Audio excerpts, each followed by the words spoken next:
Well, welcome back. Episode 2 True. Yep. from Addiction to Freedom.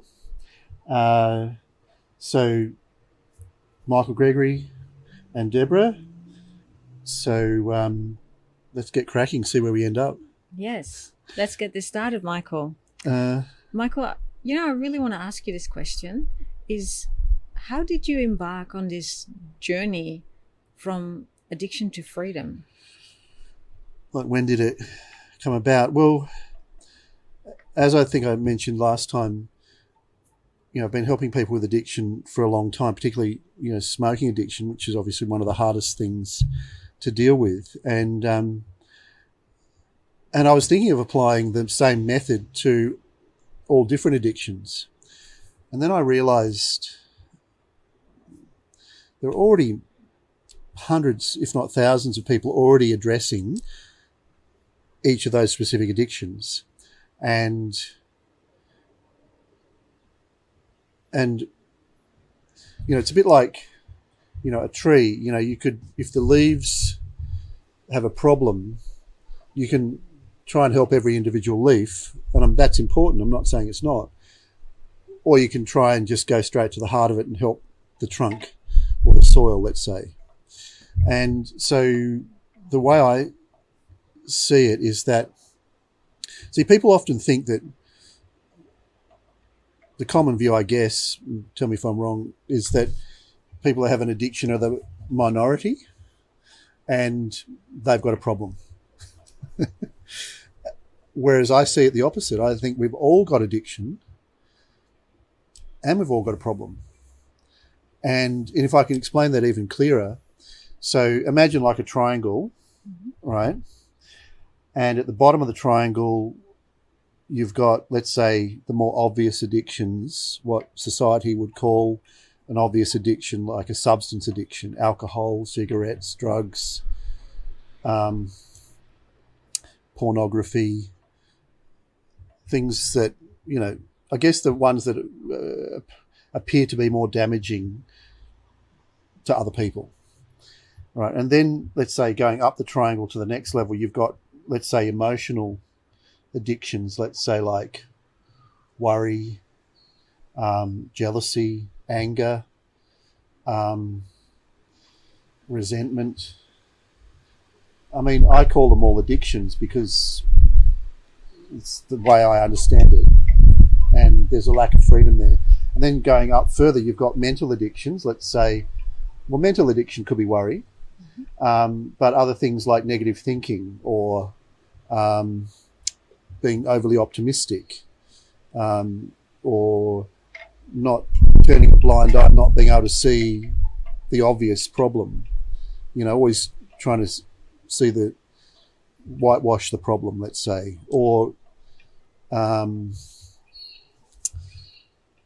just getting stuck in a kind of a thinking loop and not really, like, being quite fixed and not being able to look outside of your standard view, let's say. And then right at the top, the apex, which I would flip it up and I'd say that's the core, would be identity addiction. And so as soon as I say that, what do you think of identity addiction? Ego? Yeah. But even just like social media, right? Like everyone is addicted. Well, not everyone, but a lot of people are addicted to their self-image.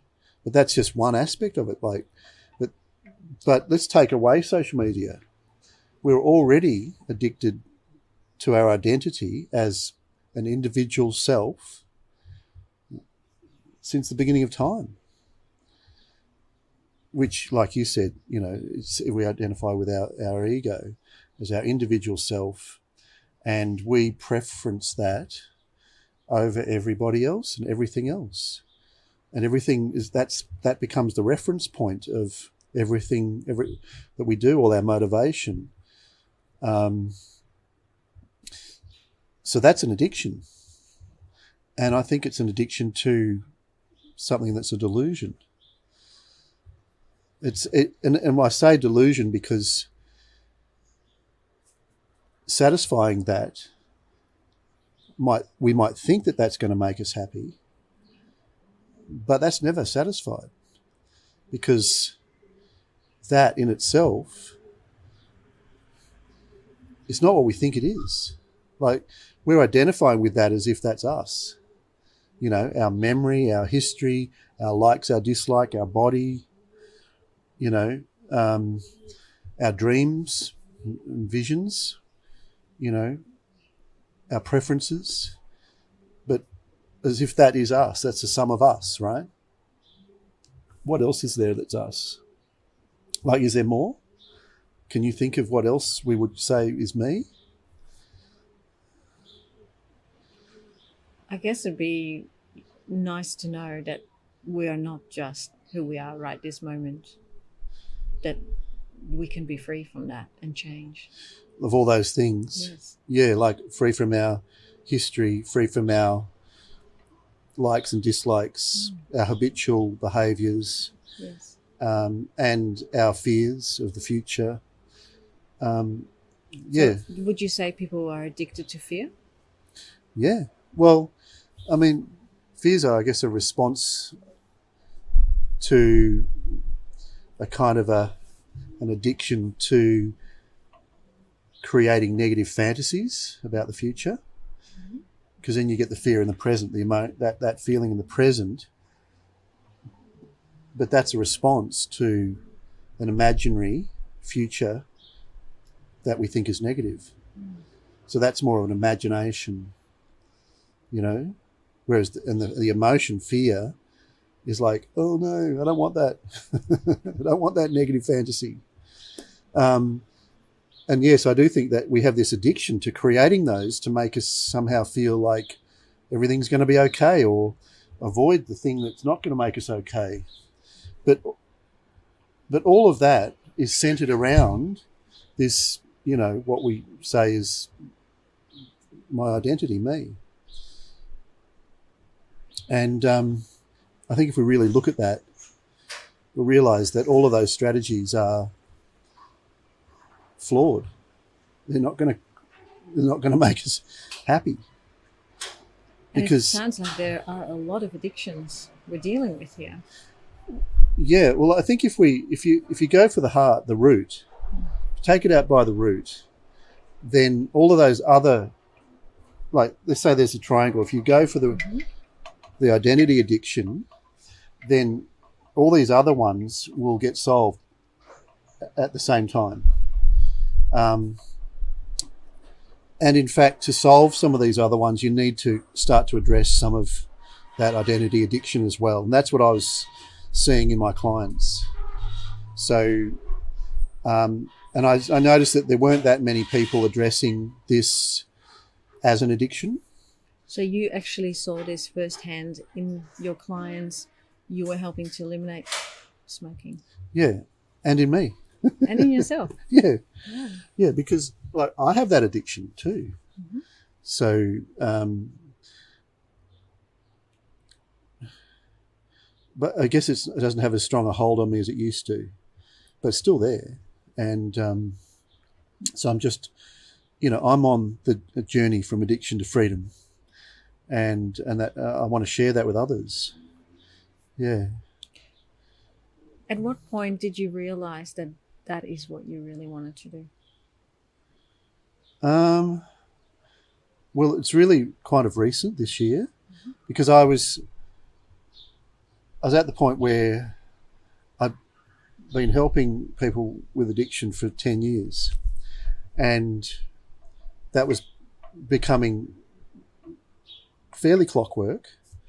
There weren't really new issues coming up. You know, I knew that if I could talk to someone, their craving would disappear.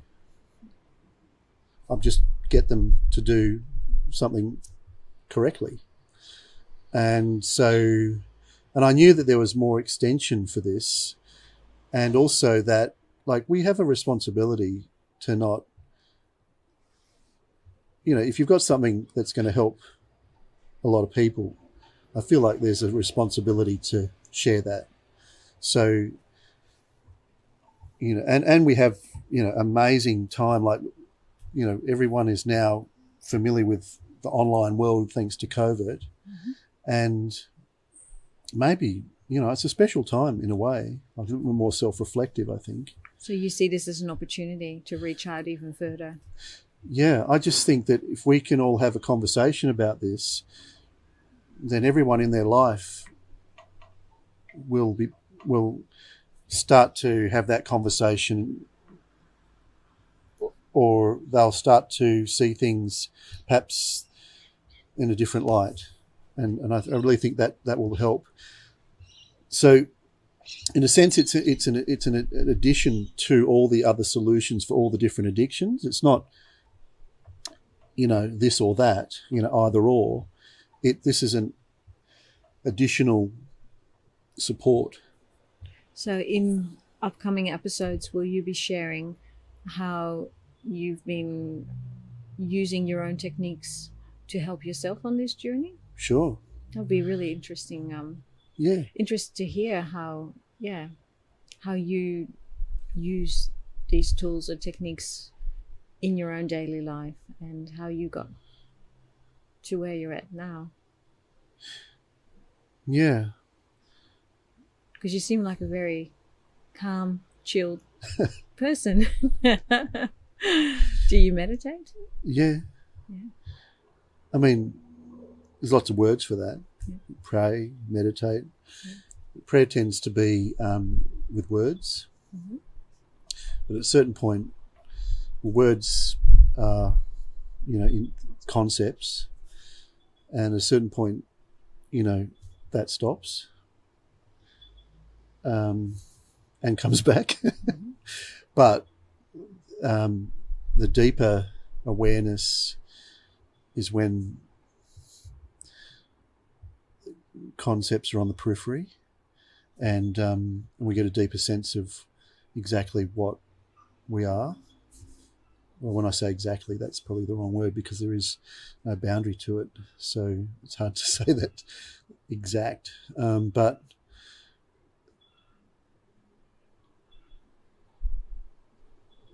yeah.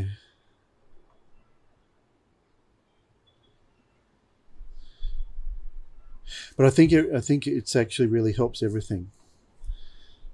And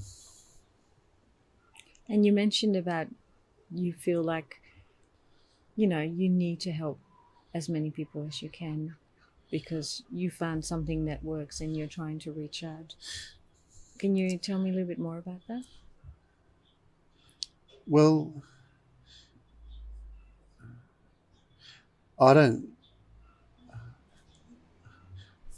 know you're just asking a question mm-hmm. in the best way possible, but I just want to, so there's no misunderstanding, mm-hmm. kind of reframe that.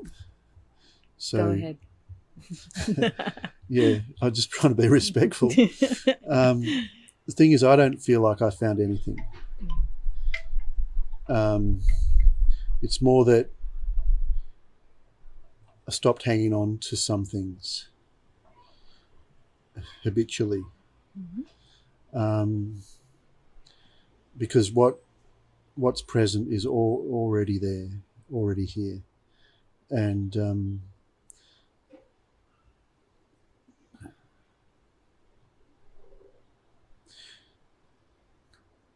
I think, first of all, just by having conversations, mm-hmm.